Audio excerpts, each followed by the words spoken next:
Welcome to another edition of Mark's Inspiration. Glad you could join me today. Got the D-Man here, and today's topic is going to be imagination. That's where everything begins. That's actually one of the things I just love to talk about, although I know some of you guys just want me to talk about how to pick up women. Okay, that's like your main focus, and I understand that. Hey, I was younger once. I still think about I still think about women all the time, okay? Well, maybe not all the time, but a lot of the time. I don't think that it ever ends for us as a man, okay? But remember, everything begins within your imagination, within your thoughts. Every action you take first stems from a thought. So whatever thoughts you have going through your head, whatever imagining you're doing, whatever images you have in your mind is going to control the direction of your life and thus control your destiny. So you can either allow those images to run wild and be whatever they want to be. I don't know where they come from sometimes, from universal mind, some people say, but all those thoughts that pass through your mind, you don't have to. It's kind of like they say about the train. A lot of trains pass through the station, or a lot of buses pass through the station, the bus station, but you don't have to get on every one. I'm sure you've been sitting around and all of a sudden some crazy thought pops into your head from seemingly nowhere. It's like, where does that come from? Now you can dwell on that thought and go off on rabbit trails, as they say, on many other thoughts that stem from that thought, or you can bypass that thought and think of something else. You can't actually eliminate a thought. For example, like you see a girl and you want to talk to her and you have a thought of fear, okay, about, oh, well, if I approach her, she may ignore me or she may tell me to get lost. Now, you can't not think about something. You have to replace it with another thought, such as, you know what, she might want to talk to me. She might be looking at me. She may be waiting for someone like me to come up to her. I am the prize. I am the guy she's been waiting for all her life. Now, you may feel like you're being a little arrogant thinking that, but better to err on the side of arrogance than self-depreciation. And that's what most people do. They cut themselves down. They belittle themselves. They talk badly about themselves to themselves. And then they wonder why the results they get with women and business and life, finances, sports, whatever you're striving for, whether it be Xbox, I suggest you get off the games and get out into the real world and socialize with real people with skin and talk to people face to face. Many people have social anxiety, and the reason they do is they spend all their time in their house. There's something about getting out and talking to people that really lifts you up and makes you feel well. I guess it takes a little courage, a little more courage than sending a message. People put so much value into text conversations that you'll hear them talk about it like they actually had a date, like they actually met a girl and had a conversation with her in real life. It's not the same thing. No way, not even close to the same thing.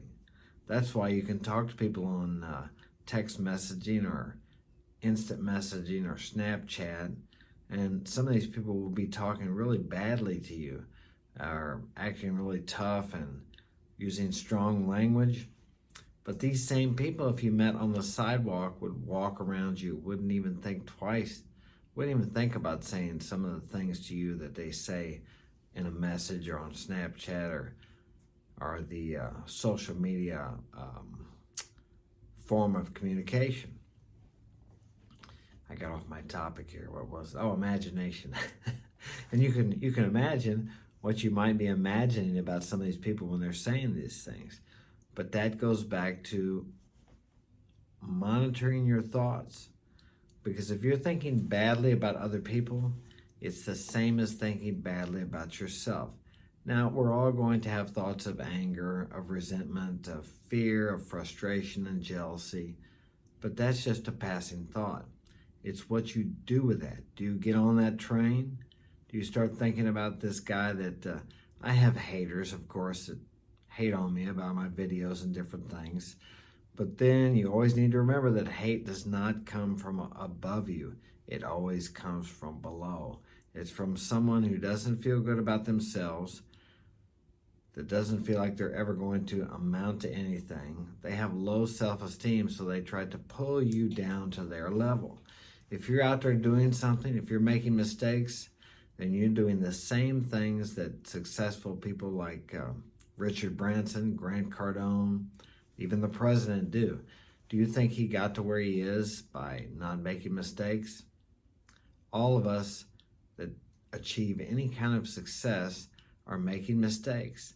And all of us that achieve any kind of success have first imagined it before we ever achieved it. Many people see other people that are successful and they think, oh, he's so lucky. They have no idea of the hardships, the problems, the troubles, the fears that this person has had to face. And they also have no idea of what goes on in his mind. It's like the old woman walking down the street and she gets mugged. And people look and they say, man, that's a bad neighborhood. She got mugged because it's a bad neighborhood.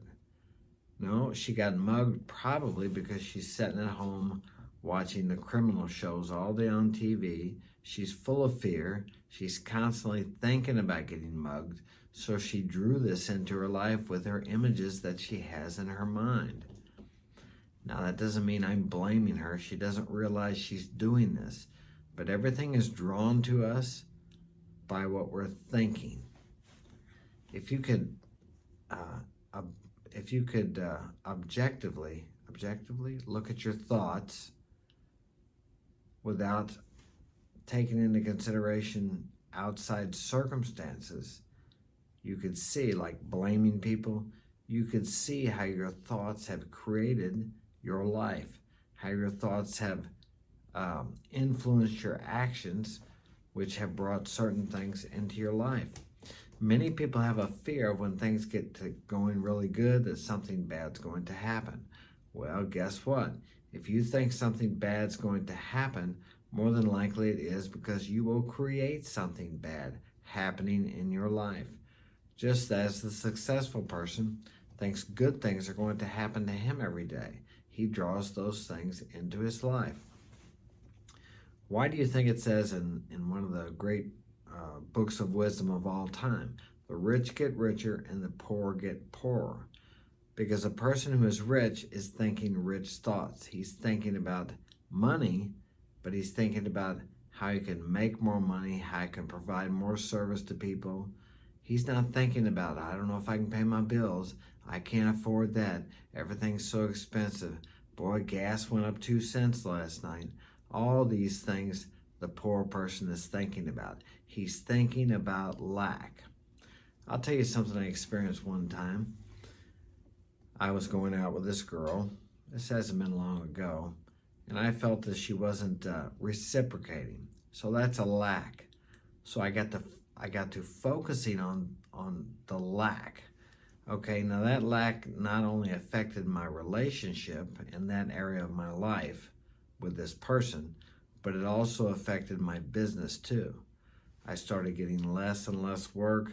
I started experiencing lack everywhere in my life. Lack thinking is like cancer. It starts small and then it spreads throughout your body. But in this case, it spreads throughout your mind and in your outer world. If you're focusing on lack in any area of your life, even if it's not finances, it will spread throughout other areas of your life. That's just the way it works. It's like a disease. You have to eliminate that as quickly as possible. And how do you do that? By thinking about abundance. Is there a lack of grass in the world? Are there a lack of trees in the world? Is there a lack of water in the world? Yes, in some parts of the world, but look how much water is on the earth, in the oceans. There's no lack of sunshine. There's no lack of rain. We have an abundance of these things. We have floods. We have sunburn. So you have to change your focus and start looking for the abundance in the world. It's there. And the more you look for it, the more you draw it into your life. Start focusing on how much of everything there is. I remember one time I went downstairs and I had so many cans of food in the cabinet that I couldn't get anything in there, and I started to complain about it. And I had to laugh at myself. Here you are complaining because you don't have room for anything, because you have so many cans of food in your cabinets. And many people in the world don't have anything to eat today. I'm not sure how many hundreds of people, it may be thousands of people, who will die today from starvation-related illnesses. And here I'm complaining about having so much food in my cabinet I can't get anything in there. And where we live in the U.S., there's no lack of water. I mean, I turn the water on, I can have hot water, I can have cold water. Think about it. Some people don't have clean water. Once again, maybe hundreds or thousands of people will die today from lack of clean water, from diseases as a result of lack of clean water. I just turn the faucet on. That's all I have to do. If it's cold, I just turn the heater on. We need to think about these things, those of us in first world countries. We have such an abundance here. But yet in my country, in the United States, we have people talking about how terrible it is, how there's just no opportunity here. And we have people coming to this country dying to get here every day, crossing the borders illegally to get here because there's such opportunity here. But yet people who live here can't see it. We've become accustomed to abundance. What is it? 70% of our people in the U.S. are overweight or obese because we have such abundance here.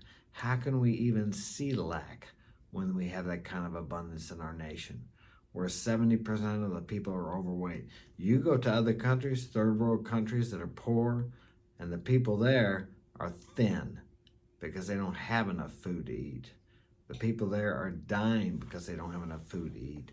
We probably throw enough food away in our nation to feed, I don't know how many people that are dying of starvation.